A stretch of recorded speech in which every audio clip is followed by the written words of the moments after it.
Thank you, Rob. Good evening. My name is Jerry McCabe, and I'm a member of the Scottish Laity Network. I'm joining you tonight from Galloway, a very chilly Galloway in the southwest of Scotland. And it's also my privilege to welcome you to the third evening of our Advent Journey 2022. The overall theme for our journey is building the future with migrants and refugees, which is the theme of Pope Francis's message for this year, for this year's World Day for Migrants and Refugees. But before we reflect on that message, let us again recall Pope Francis's first pastoral visit outside Rome after his election in March 2013.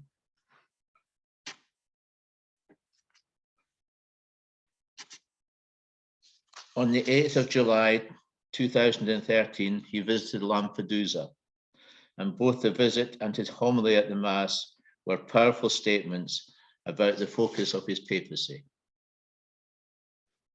The altar itself was very symbolic. The base was a boat that was used by a group of North African migrants who fled their native land in hopes of a better future. During his homily, Pope Francis said one should not get accustomed to the suffering of others. He also denounced the so-called globalization of indifference. Guardiamo il fratello mezzo morto sul ciglio della strada. Forse pensiamo, poverino, e continuiamo per la nostra strada. Non è compito nostro. E con questo ci tranquillizziamo, ci sentiamo a posto.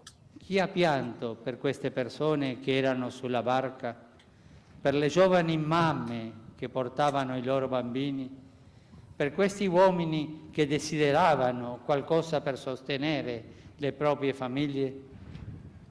Siamo una società che ha dimenticato l'esperienza del piangere, del patire con la globalizzazione dell'indifferenza.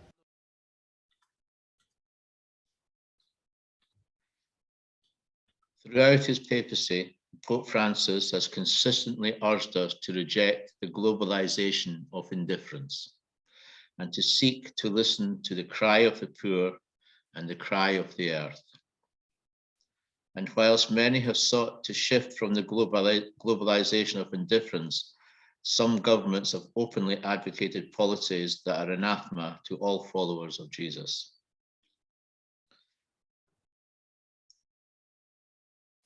Within the reality of government seeking to create hostile environment, how do we respond to the question that is at the heart of our Advent journey?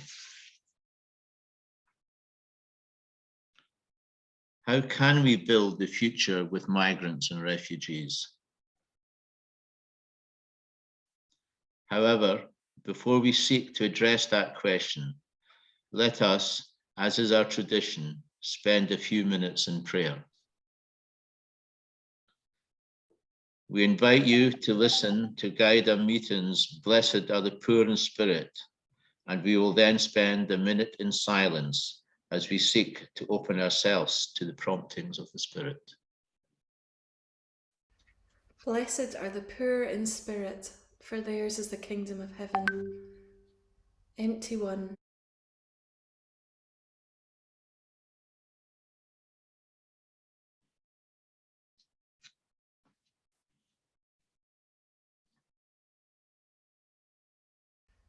Blessed are the poor in spirit, for theirs is the kingdom of heaven. Empty one, at the end of your resources, draw closer. Here in the now and the not yet of heaven's kingdom is all you need, more than you could imagine. You belong here. Blessed are those who mourn, for they will be comforted. Grieving one, God's arms are open wide, ready to draw you in with compassion and kindness. You are not alone in knowing loss and pain, and we stand with you. You belong here. Blessed are the meek, for they will inherit the earth. Quiet one, slow to speak and often overlooked. Please forgive us when we talk too loud and too long to hear you. Thank you for reminding us that sometimes the still small voice is the very one worth listening to. You belong here. Blessed are those who hunger and thirst for righteousness, for they will be filled. Warrior One, unflinching in the face of injustice, as you pour yourself out for others, may you know how God delights to strengthen you and how honoured we are to hold up your arms when they grow weary. You belong here. Blessed are the merciful, for they will be shown mercy. Wounded One, gentle with others despite deep scars and hurts, you show us the way to follow Jesus. And when you feel your own need for mercy, may you know it in abundance. You belong here. Blessed are the pure in heart, for they will see God. Honest One, too aware of the depths you hide from the world, remember that it's not by effort of will that you are made pure, but by lifting your face to meet Jesus and finding his eyes full of delight in and love for you. You belong here. Blessed are the peacemakers, for they will be called children of God. Fierce One, you who stand against chaos and conflict, when the time comes to be still, know that the Father calls you beloved child and invites you to find peace for yourself too. You belong here. And blessed are those who are persecuted because of righteousness, for theirs is the kingdom of heaven. Beloved daughters and sons, facing all that is dark and heartless in this broken world, our hearts ache for you, and we honour your pain. We're sorry when we've turned our eyes away because it was too painful for us to look. May you know blessing, justice, and hope for the future. Beloved ones, in this season of Advent waiting, know that these blessings are yours, and may you know the comfort, the inheritance, the feasting, the mercy, the vision, and the belonging of the kingdom of God. Amen.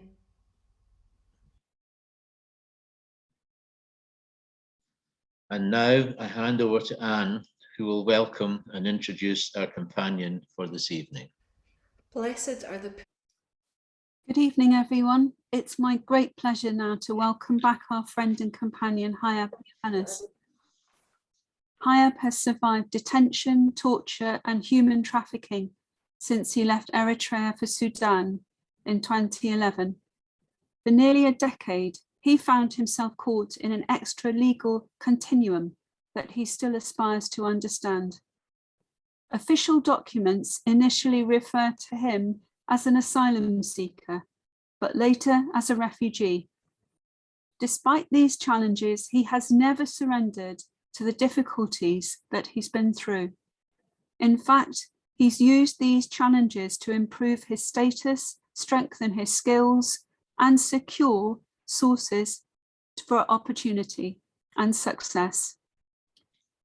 He is now a naturalized UK citizen, becoming a rights-bearing citizen subject for the first time since he was born. Hyab will share with us some of his journey and how he encountered women and men who with him built and continue to build a future for migrants and refugees. With great pleasure, we welcome you, Hyab, to our session this evening. Thank you. Thank you, and thank you, everyone. And nice to be here. Yeah, I would like to share the screen, and I'm going to mostly focus on photos that I have taken on my way, and I will also briefly tell the stories of those people who are with me as I also tell my story. And yeah, let me do that briefly. Like, I hope you can see my screen like that.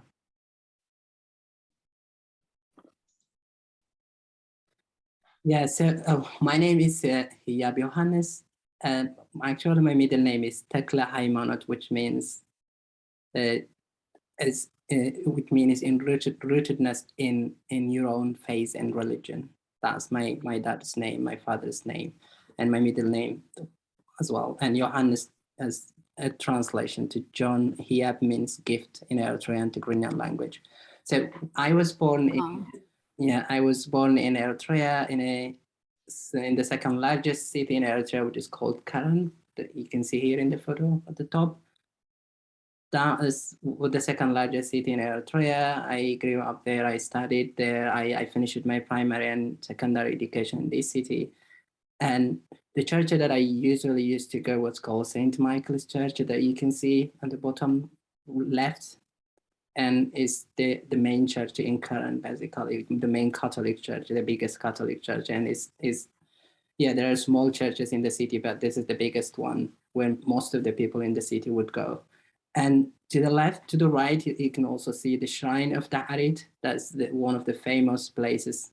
So many hundreds of thousands of Eritreans visit that place every year almost. And that's also in Karan. That's also a place that I used to visit almost every Saturday until I turned 18.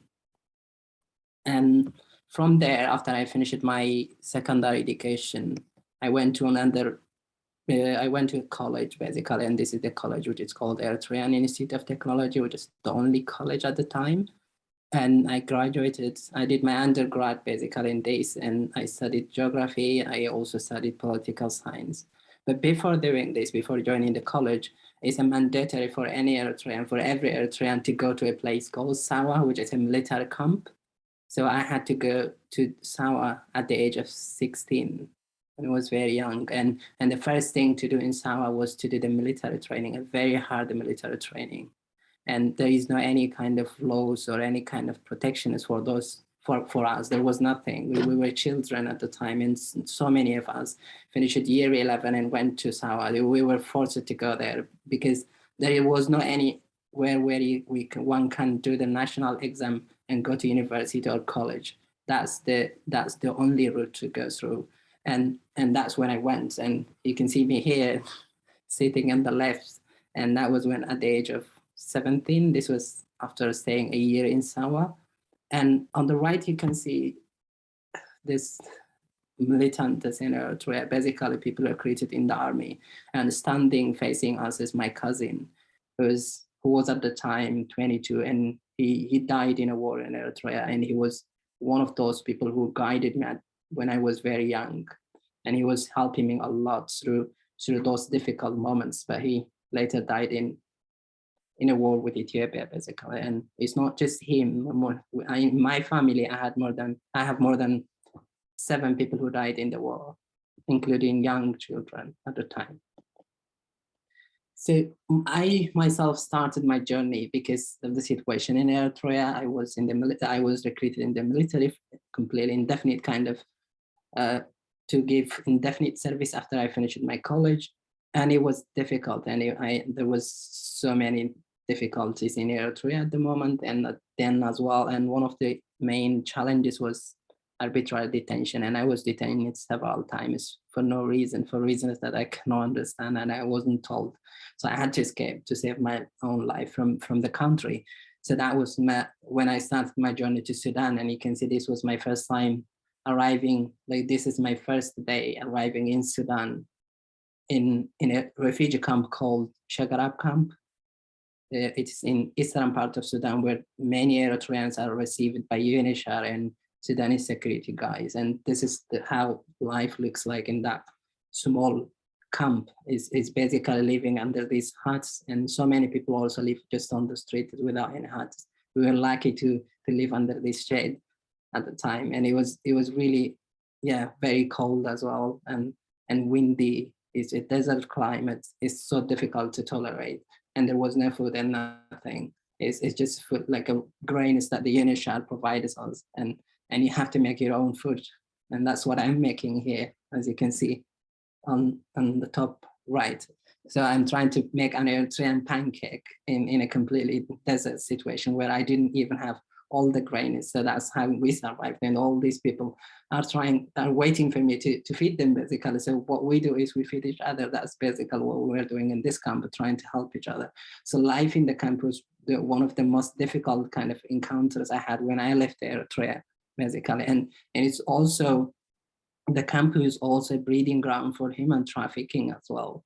And the trafficking wasn't just from organized grounds, it was so kind of entrenched, it is so systemic and endemic as well. There were people working in humanitarian organizations who were working in the trafficking chains. There were people from the government sector as well, from the border agents. That is so powerful kind of entity. The trafficking was so powerful that nobody can escape. We were just appearing on the deserts, and somebody would just take you and sell you from one trafficker to another trafficker. And the cyanide trafficking was one of the famous kind of well-known kind of trafficking of Eritrean refugees, where between 5,000 and 18,000 Eritreans were slaughtered, and these people were killed after their organs were harvested, most of them. And I had to, yeah, I was documenting some of these stories as part of my work for UNHCR Cairo. This was between 2013 and 2015 when I was there. So I'm not gonna go into details about these trafficking issues, but one thing that I want to say is the loss that so many of these people have suffered. The first thing is the loss of home, and then on the way after leaving my home country, there was a clear, vivid sense of the loss of dignity as well, where my body was completely reduced to just a violable body where anybody can violate me, anybody can come anytime and injure, beat you or even sell you to another human being for some money, yeah. So that is how you reduce it. That's how those traffickers have reduced us. And the traffickers weren't just like individual or just organized groups of gangsters. It was really kind of endemic system that involves so many actors, including state and non-state actors, as well as humanitarian organizations, as I always say in my research as well. So from here, from Shagrab camp, I went to the Khartoum, the capital. I stayed there for a year. I was teaching in a Kamboni college, which is a Catholic church college in Khartoum, and then I was trafficked and taken to Egypt. They were taking me to the Sinai, and I managed to escape. And it was a organ trafficking, and I was tortured on the way so many times.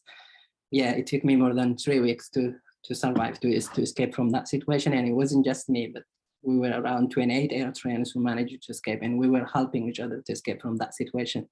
But that one guy couldn't escape with us, and he's I think the photo is not of really good quality, but you can see on the right, sitting on the right, this guy was taken to Libya, and he would try to cross to Europe after escaping from the traffickers in Europe and in Libya, and he died in Lampedusa in 2013, October 2013, on the 3rd of October 2013. And I think it was around one day on the 2nd of October, if I remember it correctly, he sent me a text message saying, "Born lightless, die rightless."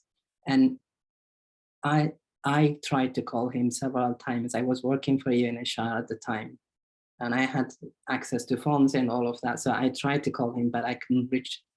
So, and then after a few days, I found that he died in Lampedusa, basically. And he's one of my best childhood friends. He's lost his parents and in a war, and he grew up as an orphan. He was coming to our house usually with me when I was young and going to school together, and we were helping him as a family together a lot, because he was only living with his grandmom. His grandmom was a very old woman at the time, and then she died when he was around 14, 15 years old. So he had to live on his own for much of his life, teenage life, basically. And then he went with me to Sawa. We spent all our time together. We finished our undergrad studies together, and then we left Eritrea together as well. And we were in Shagrab camp, the refugee camp. This photo was taken actually from Shagrab in the camp. And yeah, and then he died, yeah, just leaving that text on the 3rd of October 2013. And this was a mass service that I organized to remember him and the other thousands of Eritreans who died either in the deserts or in the Mediterranean Sea. And this was in Cairo when I was in Cairo. And you can see those people were photo on the top right. Some of them are Eritreans, Syrians, and Sudanese as well. And they were the ones who were helping me to organize the mass services and all of these services. And the photo was also at the right corner from the bottom is the staff members from St. Andrew's Refugee Services in Cairo, where I was working at the time. And these were also the people who were trying to help us, help other people to survive from these tragic situations. And this was also the time when I started to speak up against these horrendous situations, whether it was cyanide trafficking or other forms of trafficking, because I felt I a little bit protected because I was working for UNHCR. I had legal status, I had resident permit in Cairo. So this was a transition, a form of transition from with the help of these people, from a kind of dignified silence where I was always silent because I wanted to protect myself basically, or my families as well in Eritrea. If I start to speak, they would just find me wherever I go. And I didn't feel protected. So I couldn't speak. So I was completely silent about all these kind of situations. And then I started to speak, but still that my speaking wasn't with voice. It was speaking without voice, without making any kind of impact. I couldn't stop any of this trafficking, even if we were working like with these hundreds of people that you can see in front of us. We were all trying to save people, but it was so difficult because, as I said at the beginning, the actors were so powerful and we didn't have any power. So we were so disempowered with no papers, with nothing to live on in most of the times as well.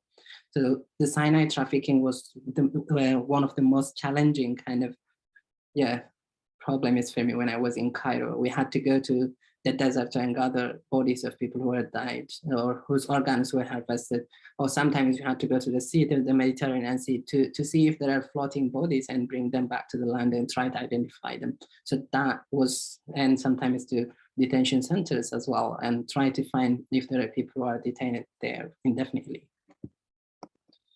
And from there, I came to the UK in 2015, and that was October 2015, 6th of October. And I came under the UK resettlement programs, the UK Gateway. There is a program called UK Gateway Protection Program that brings people from Cairo and other places, other transit countries to the UK. I don't know if that is not functioning still, but myself and the other 17 people came to the UK in one plane. We were friends, all of us, and we were settled in Bradford and some of us in Leeds as well. And then I started to work as a receptionist for a mental health hospital for about a year. Then from there I went to study a master's degree at SOAS, School of Oriental and African Studies in London, and I graduated from that university, from University of London, 2017. And these are some of the photos of my classmates. And these are also, these kind of groupings you can see are also people that I try to organize. Because when you lose your family and your roots and people that you're connected, then it's so difficult when you just, isolate yourself. So everywhere I go, I try to gather people and I try to organize people and work with them and chat with them at least. And that's what I was doing all the time, wherever I go. I try to tell people some stories. This is happening somewhere else and we need to help those people, or we need to help, or sometimes I would say, you need to help me as well, mentally, to cope with all of these kind of difficulties. So I wasn't shy of saying all of that. And that's what I was doing basically. On the graduation photo, you can see on the top, on my left is my wife, and my uncle on the left from her, and then to my right is Sarah, who was in the still UNHCR legal advisor. She is now in Ethiopia, in Tigray, trying to help the people, refugees as well, and she's been there for the past 2 years when the war is going on, and she's one of the best people that I have met, and she's been working under difficult situations, whether it's with the cyanide counter-trafficking teams or in Ethiopia or throughout Sudan as well. She also worked for over a year in Sudan. And in my graduation, I invited her, and she was working for UNHCR in Geneva, and she just came, and she was the only person that I invited as well. And here from there, this is my wedding, but before the wedding, after finishing my master's degree, I went back to Leeds and I was working for a charity called Refugee Education and Advice Services for about a year. And then I found a scholarship to come to the University of Glasgow. to do my PhD, and this was mainly because of Alison Phipps, Professor Alison Phipps. I think most of people here in Glasgow would know her, and yeah, and she is here in the photo, and you can see kissing my wife and my second supervisor as well. And so there is the person who's hugging me in this wedding photo.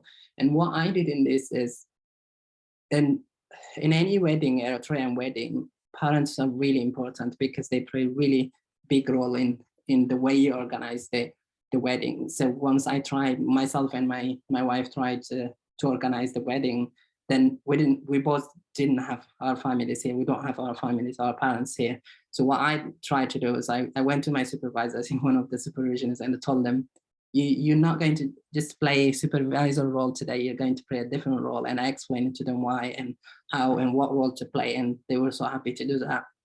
And that's when they came to my wedding as parents rather than my supervisors. So that's the role they're playing here. Yeah, and these are some of the photos of the wedding, eating together, playing, dressing, yeah, in traditional dresses. And here, the middle photo is the Eritrean refugees in Glasgow, based in Glasgow. And these were the ones who organized it themselves to help me organize the wedding. So yeah, they just bought t-shirts for themselves, and what they're trying to do is, you've helped us so much from over the last 10 years, and we're going to help and organize your wedding. And they were the ones who were driving their cars here and there to organize everything. So yeah, and also here I talk about the body as a home. This one actually came from a question that I was asked sometime when in some of the research work that I do, and some people asking me whether I felt homeless after leaving Eritrea. And my response all the time is that my body is the home.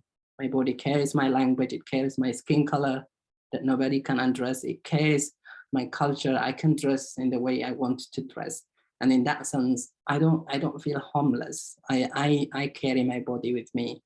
And as long as I carry my body with me, it's my home, and I can't lose that.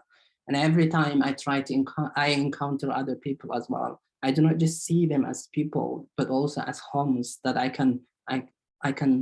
homes that can host me, help me in difficult situations, and and homes that I can help as well.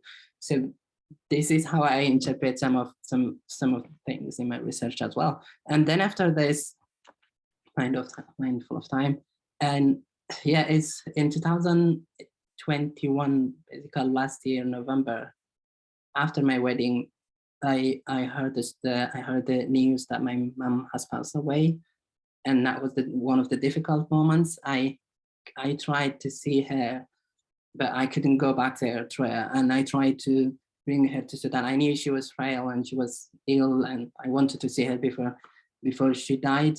And it was 12 years since I left Eritrea, almost 12 years, and I didn't see her for about 12 years. I tried to do everything to see my parents and bring them to Sudan and go to Sudan or Ethiopia, and all these things were completely impossible, particularly because of COVID and other situations. So in the middle, my mom died just 2 months after my wedding, but finally I tried the same process and brought my dad to Sudan, and my dad is the old man that you can see in these photos. And my brother as well, with the 3 of us from the bottom photos on the right. And my young brother, who himself was trafficked with his school uniform from Eritrea to Sudan. And yeah, I met him in Sudan again, but he's now in Cairo in a safe place. So I went to Sudan. Yeah, it was a very difficult situation as well, myself going back to Sudan, because I was arrested at the airport and there were so many difficult situations. And I got support from the British Council there and the British Embassy, and that's how I managed to, get released and see my dad and my younger brother and all these family members. These are my cousins, my brother is there. Most of them are my cousins, basically, and some of them actually came from Canada to Sudan to see me and to see my dad as well. So that was an important moment for me as well, and it was a kind of family gathering. Although I was hiding, this was the last day of my stay in Sudan. I stayed there for 8 days. I couldn't see anybody for about 7 days because I was so scared that these kind of forces was trying to find me everywhere, and I didn't want to risk my own kind of safety, and that's why I tried to organize these meetings at the end of my trip, like on the last day of my trip. So this was the last day of my trip in Sudan, and this was in March 2022, this year. So from there, then my wife and myself brought a new baby. This young angel was born, and she is also named after my mom, Kema. And my mom is named Kema, and my mom's first name is Kema, which means the Pleiades or 7 sister stars. And my dad said, you have to rename her after your mom, when I met him in Sudan. So that's what we did with my wife. We named her after my mom, which is a kind of a common tradition.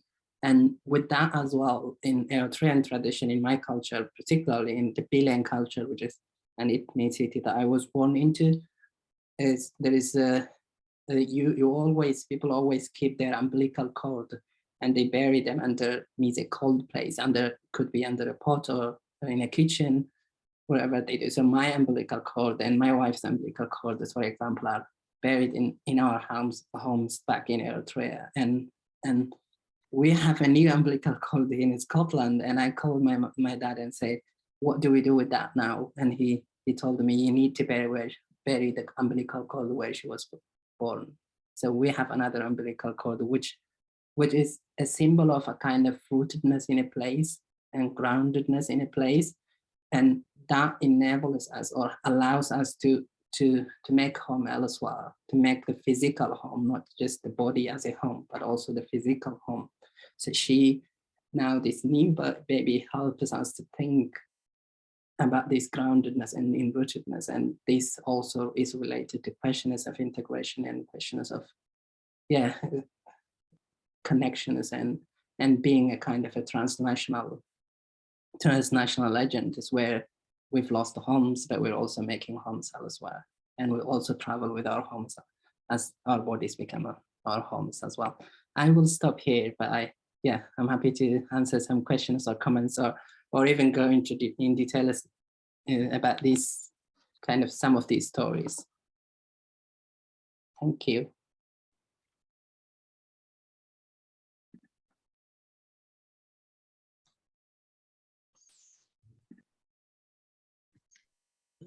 Thank you, Hyab. That was really powerful. To hear your story and the journey that you've come on and the challenges that you've faced, all the way from Eritrea to your life now in Scotland.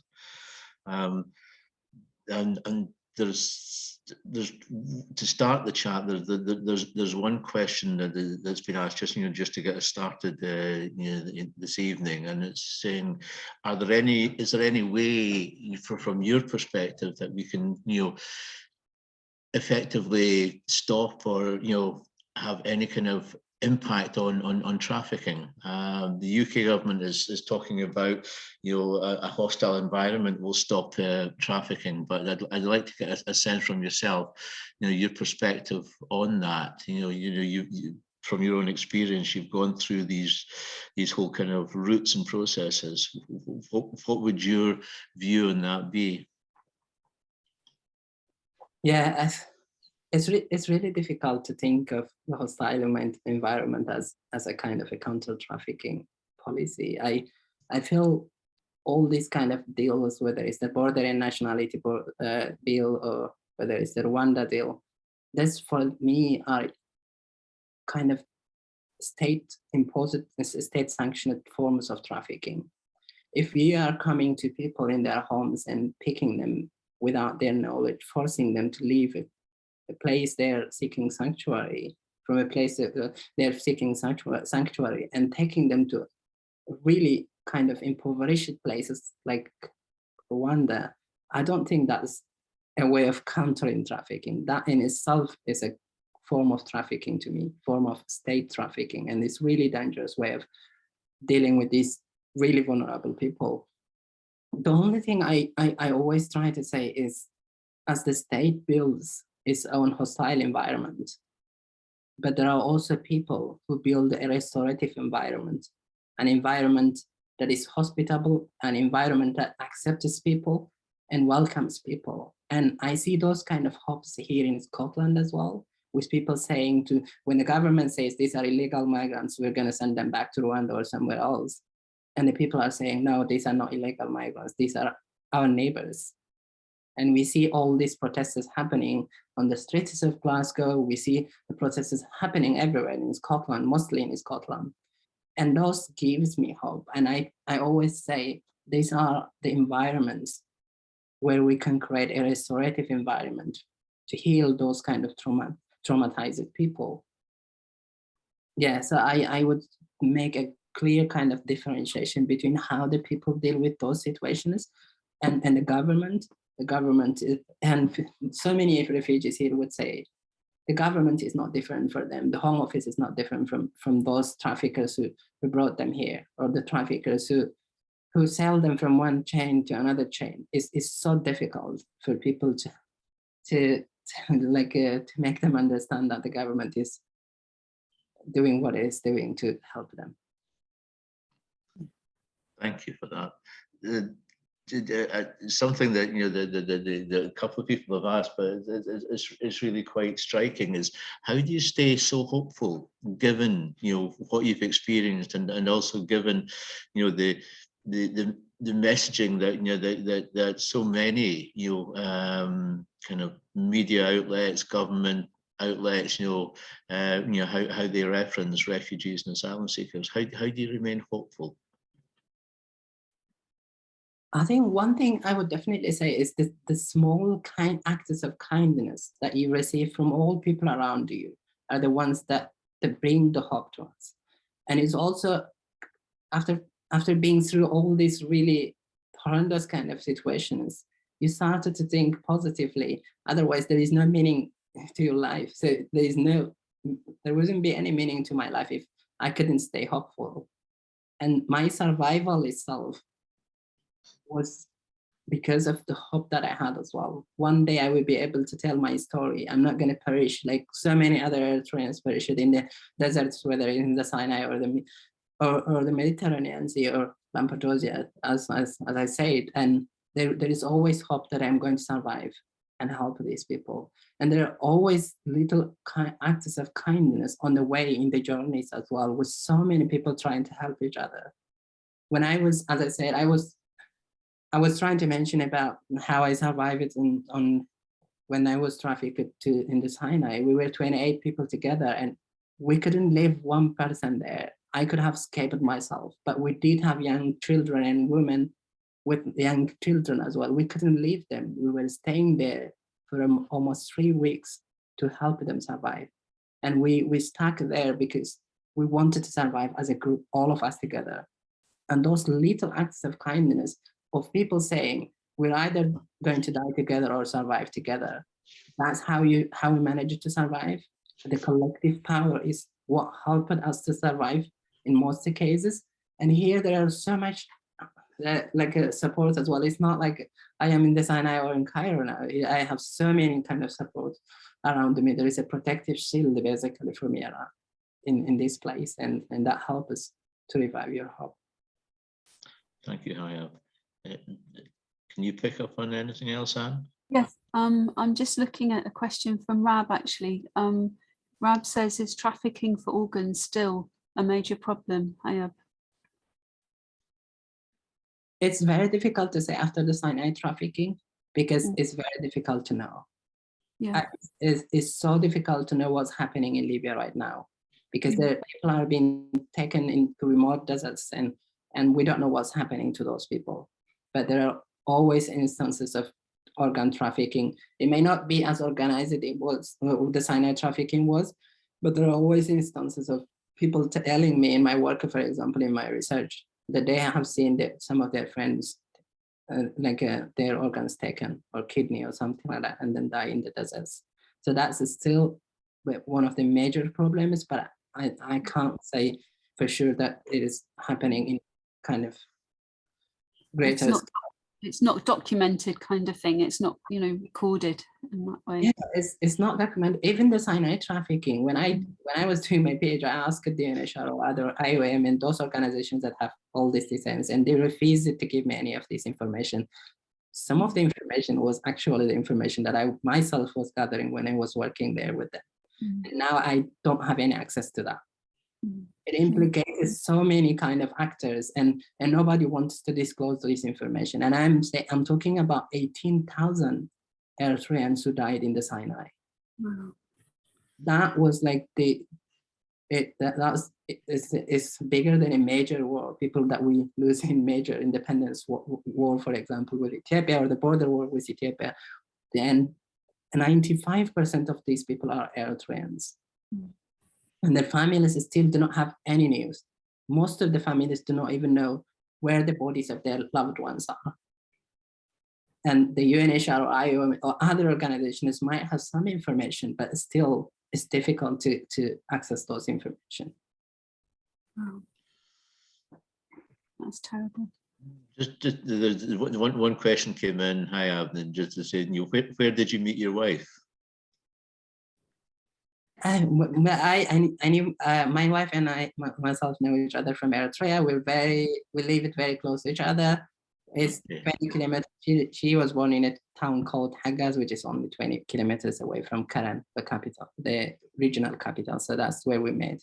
And we married actually in 2011. That was a kind of a government marriage, but it's not, in my community, we wouldn't recognize the state kind of a marriage. We would always recognize the church marriage, and that's why we had to do another wedding here in Glasgow in a Catholic church. So that is what my families and my community would accept as a marriage, as a wedding. Is the church still part of your life, Hyab? Is that, you know, is that part of the, you're living in Scotland? It is, yeah. There is a St. Peter's Catholic Church. It's 10 minutes walk from where I live at the moment. At least I am most of the time busy, but my wife goes to the church almost like once at least in a week. So we're always, that is part of like the culture that I grew up. We always are very faithful. So many people go to church in Eritrea. Almost every family goes to church on Sundays in Eritrea. It's not like in most parts of the UK, for example, where you see empty churches on Sundays. It's very vibrant kind of religious community in Eritrea. So that's where we came from. So we love going to church. The questions are coming thick and fast, Hyab. There's so many really interesting ones. Father Peter wondered, why were you trafficked to Sinai? And he wondered, were you going on to Jordan or Israel? Is that why? Was that linked? You know, a destiny. I was actually trafficked multiple times, and from when I crossed the border to Sudan. First was when I was in the refugee camp. It was, I always try not to say this, but it's a UNHCR staff member, a security guy, who sold myself and other people to a trafficking chain, to a group called Bedouins or Rashida. And that's how I was trafficked at the beginning. And then I managed to escape from that and went to Khartoum. I was working, as I said, in Khartoum as a teacher, and I was also doing other kind of jobs, like, very manual jobs as well, sometimes when I didn't have time, when I had time to outside of the teaching role that I was doing. And then I was trafficked from the streets in Khartoum, the capital, when I was going back from where I was teaching to my house, where I was staying. So basically, trafficking was so rampant. So it's just somebody with arms can just round you up on the streets and sell you to some other groups who would take you to the Sinai. And that's what happened. And those people took me to a place called Aswan, which is in Egypt, southern parts of Egypt. And those guys were driving us to the Sinai. And then in the middle, we managed to escape with other 28 people. And that's how I managed to escape. So I wasn't traveling anywhere. I was just trying to work in those environments. There was no way to travel. I knew it was so dangerous. We all know what cyanide trafficking was happening. We all know what was happening in Libya. We had all this kind of information. We had like so many friends and family members who died in the journey. So we wouldn't attempt any journeys, but yeah, the trafficking happens wherever you are. And linked to that, are the people who are traffickers, do they come from one particular country or group, or is it a mixture? Rosalind says they must be earning money. Do we know where that money goes to? What it's used for? It's very interesting question. Yeah, people are in the Sinai, for example, when the trafficked people were, in addition to taking their organs, sometimes they were being asked to pay like a ransom of $30,000 to $50,000, individuals. And families, their family members were begging in Eritrea, selling their properties. They're also begging here in diaspora, asking their family members to contribute money. Sometimes they paid out money and the traffickers would tell them that your loved ones have already died. And that was the situation for many families. And so many families in Eritrea ended up becoming poor, ended up becoming like homeless themselves because they would sell their property to rescue their loved ones. But then at the end, they would be told that, they were most of the time told that their loved ones have already died. And there is some research that shows this money was, they received some of it in Cairo, in Khartoum, in the capitals, in Asmara, in Eritrea as well, but also here in Europe as well. There is so much research that shows some of this money was actually, it was actually saved in the Swiss National Bank. There's some research that says so. And as I said, the UNHCR and IOM, all these kind of organizations that have so much information about this are not accessible in some sense. And that doesn't allow us to have a clear image of where this money goes and where this money was going. Wow. Hiya, Carmen asks, you told us the sad reality of migration, but enriched it with a human touch, which is a blessing. Do you think international organizations such as UNHCR, IMO, UNODC need further coordination of their work, not to lose efforts and in the end damage victims of trafficking? It's true that the work, the humanitarian work is always intended to do good thing, intended to save people in dire situations. But as I said, there are rogue powers on the ground that will harm those people as well, that benefit by harming people like myself, these vulnerable people. And it might be so difficult for those organizations themselves to stop this kind of works. As I said, I was trafficked by somebody who worked for UNHCR in Shagharab camp at the time. This person was a local person, a Sudanese person who knows the area, who has the citizenship, who has like the powers and network powers as well everywhere. And they knew where the traffickers were operating, how they can sell people, and that's what they've been doing. And it's very difficult to deal with with these kind of people in those situations. As I said, there is no information that flows from those places related to trafficking. It's always kind of in a gray area. So it's very difficult, but I cannot, it's impossible. It's not good to say that humanitarianism is all about bad things. No, but there are bad things that happen because of certain situations, because of some rogue elements within humanitarianism itself. There's another question. It's not directly linked, but it does reference it. It's around the time it takes to become a naturalized person in another country. And Anna has written, she knows a lady from Eritrea who was trafficked to Greece, escaped, and finally came to England. She's still waiting for settled status after 7 years. In your experience, is that an unreasonable amount of time to become a naturalized citizen?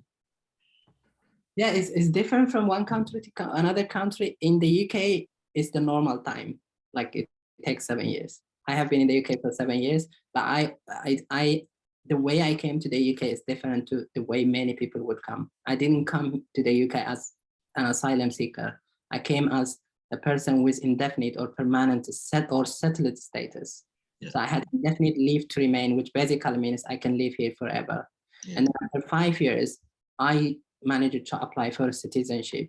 And then it took me almost a year to get my citizenship approval. But that is a unique kind of route, because I came to the UK.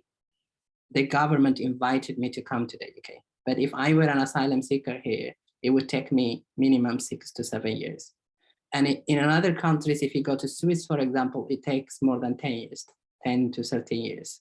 And it might be different in Greece as well and in other places. It takes mostly 5 to 6 years in other Scandinavian countries, for example, or in Germany. And it depends on your cases as well. They can reject you. At the Home Office discretion, for example, in the UK, that they can just say that you just pay close to £2,000 for all the processes and the citizenship fee applications, and then the government would just reject your application, and you would have to wait another 5 years to make application, or even they can permanently stop you from making any application. So it's in the Home Office's discretion to do so as well in most cases. Thank you. Do you have any? Sorry, Anne, go on. Sorry, I was just going to say, Gemma's just saying how she loves the stories of your body as home and hearing about your traditions. And she says that the more we hear about stories of people, real people, maybe people will relate to refugees as people rather than just statistics. And she just wonders how we can sing these stories from the rooftops. And she says you're doing a great job. So thank you. Is that how would you say we can sort of publicize the people that are involved in their experiences as refugees, so that people here understand, their experiences? I think one of the things is like what we're doing right now. You're already doing it right now here by just into my story, and I try to not tell just my story. I try to incorporate other stories wherever possible. I am being a little bit skeptical because of other kind of problems associated with telling other people's stories, because they might be in really dangerous situations, they might be attacked and that kind of stuff. But it's really important to have this kind of events and tell stories, and not just stories. Sometimes those events are the events that I would be listening to. And most of the time, as I said in one of the slides, I was talking about speaking without voice. I would always speak, but nobody would listen to me. If I say to the Home Office, this is not right, the Home Office wouldn't listen to me. Or if I say this is wrong to somebody in the border agents or the border controls, they wouldn't listen to me. That was so difficult for me to communicate with them, that environment.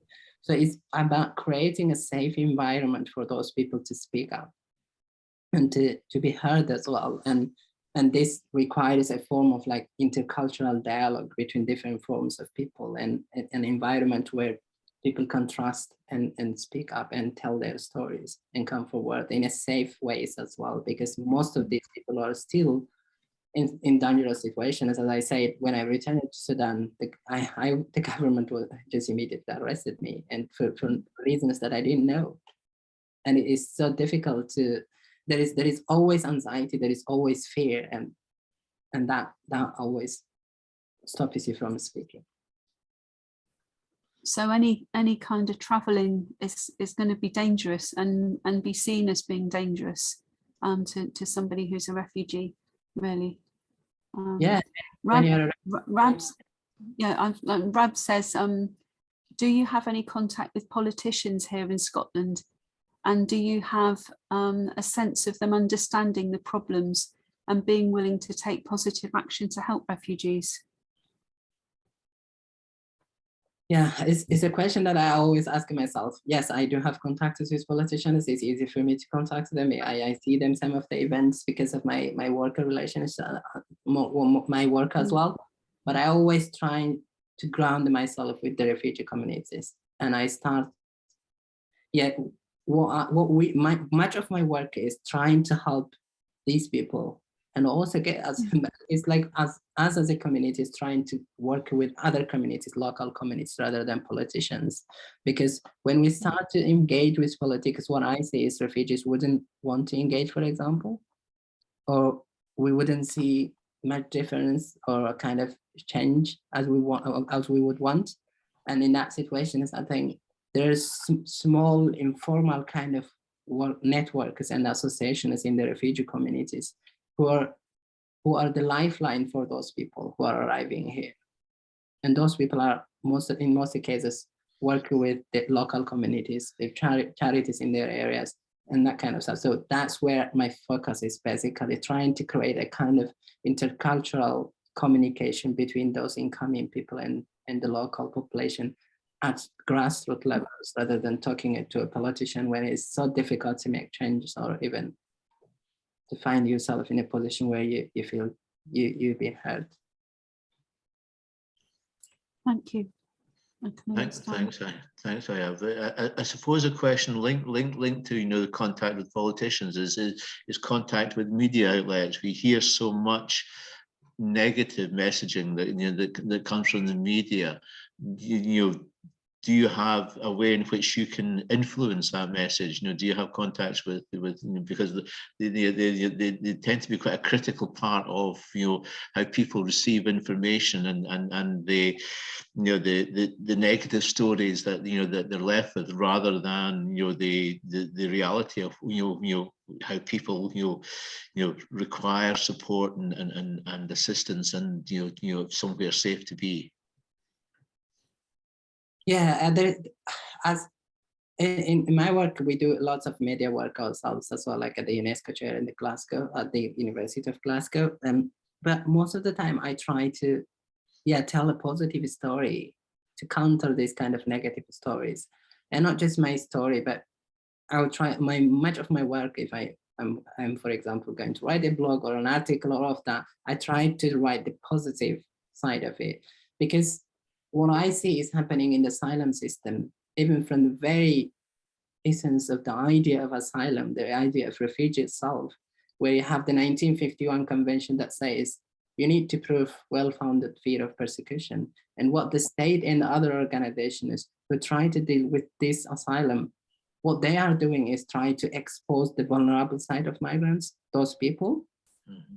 That is where the law itself is interested in. The main articles of the convention says you need to prove well-founded fear of persecution. And it doesn't talk about protective factors. It doesn't talk about my own kind of skills and capacities and contributions that I would make in a certain society. And that makes my kind of story incomplete. I would always present myself as vulnerable if I'm a refugee, for example. And that's what the refugees are feeling. And that basically is perpetuating their trauma, their vulnerability, always trying to respond to questions that are related to their vulnerable side. And that's where the media itself is also interested in most cases. And I try to avoid that and try to bring the positive stories, the skills that people can bring with these, the resilience that they can bring with, and the richness, whether it's in language, in terms of many other things. And those things are completely removed from these kind of systems itself, from the policies itself. And I always feel these policies are designed to allow us to critique them. We can critique them as much as we want, but we wouldn't be able to question them at a bigger stage, saying these systems are not working anymore. The hostile environment doesn't work. We have to scrap it. Otherwise, that doesn't work. It's not something that we should be using to deal with people, but it's difficult in those kind of situations, in those terms, to make change. Rab has asked a question. What are the most things you find affirming and most positive in Scottish and Glasgow culture? Yeah, it's the most positive things I find in Glasgow is that the welcoming nature, the hospitality that I see on people. I'm not saying this, I'm not completely saying that there are no challenges here as well. And I don't want to say this, that like really kind of positive image. But the most positive things that I see, as I said here, is the sense of community. The day before yesterday, I was in Stornoway, which is a remote island in Scotland. And that was the first time for me to see people on the street, stranger people, to just say, hello, can we help you? I've never had such kind of encounter in my time in the UK, and I have stayed here for about 7 years. Those little things make difference in the lives of those people. When somebody, a stranger, would just tell you, hi, how are you, on the street, and those things do not happen in the big cities, for example. And that to me is a kind of a sense of community, and that sense of community is very important for people who are completely uprooted from their own communities and trying to make a sense of life, a sense of like meaning in their lives, and that's very difficult. Community is very important for me. For example, I came from a vibrant community where people would always go to church together, would work together, live together. We were like a family, cousin. We had in my family more than 20 people living together, basically. Coming from that position into a kind of isolated flat on your own is very difficult for many people. Thank you. Our question stream seems to have dried up. And I've got one more question. It's just coming. So go on, Anne. Hyab, you've got a number of people here this evening. Could you give us just one or two ideas about what can each of us do to make a difference to refugees' lives in a sort of direct way? What would your advice be for that? I think it's a difficult question at this stage, but I tend to say understanding is the basic thing that every one of us can do. Understanding that these people are not here as invaders, as the government would call them. These people are escaping wars. These people are, have seen so many of their friends and relatives and cousins die either in the war or in the journey to here. And they're here to seek a sanctuary. And what I always say to people is, if we cannot recognize a human face in the face of these people and a human place in the place of these people, how can we claim to have humanity in our own faces and hospitality in our own places? I think that, to me, looking at those people in the eye and telling them you're human, or even understanding, or even having an understanding that you're dealing with humans, not with people, with asylum seekers, or not with numbers or figures. That understanding is, I think, where we should start. Yeah, I would say so. Thank you, Hyab. If I can suggest to people, who are with us this evening, if asking a question in the chat is presenting a challenge, and you would just like to ask a question direct of Hyab, if you wanted to use the function on the system just by raising your hand, I think there's in the system there is a way in which you can indicate that you'd like to raise a question, and we'll try and pick you up and just link you direct to Hyab so you can ask the question, if that's okay. Whilst you're thinking about that, just a suggestion from Anna. She said if anyone wants to get involved on a voluntary basis, there is a Jesuit refugee service. It's a London-based service, but they're looking for telephone befrienders, who to support and to be at the end of a phone line to be able to listen to stories. So that's something that people might want to consider. So I'll try and see if there's anybody. Henry. Yeah, if you could unmute yourself, Henry. That might be a bad idea. Thanks. Thanks very much, Hyab. It's superb. In the Mass, we have the Sanctus, holy, holy, holy. And you talked there about sanctuary. People like yourself, when you come to Scotland, And when we welcome you, then sanctuary is created, a holy place is created. While when we're not doing that, there is an absence of holiness. So I think for what you are and what you bring enriches us tremendously. Thank you. Thank you, Henry.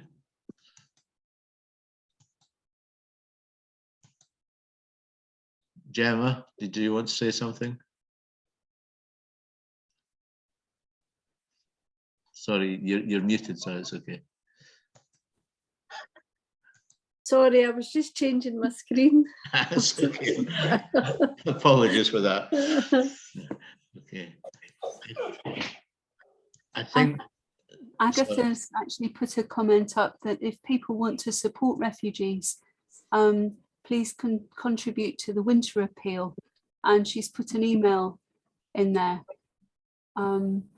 that people can respond to. Email board@rst.org.uk. Thank you.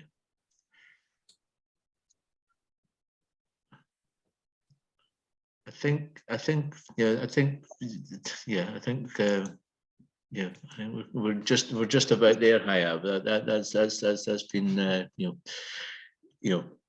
really quite a powerful evening, and just the story that that you've offered us tonight, and what you've experienced. Really the courage it takes to be able to tell that story and to help us along that journey as well, and I really appreciate it. So I'm going to hand over to Anne now. Thank you so much.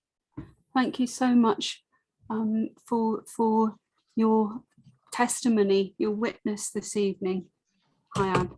And now we would very much like to offer some prayers for you, if that's okay.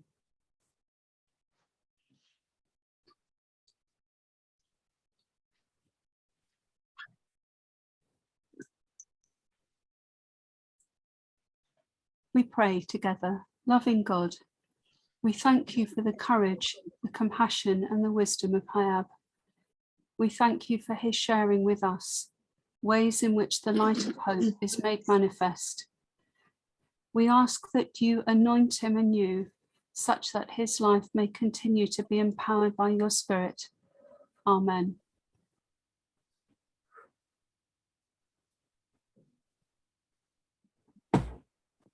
We now close with our Advent prayer.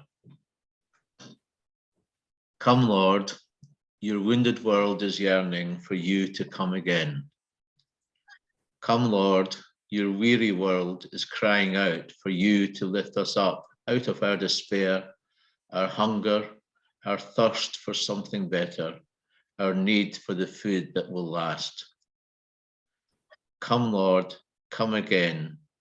We need to begin again. Amen.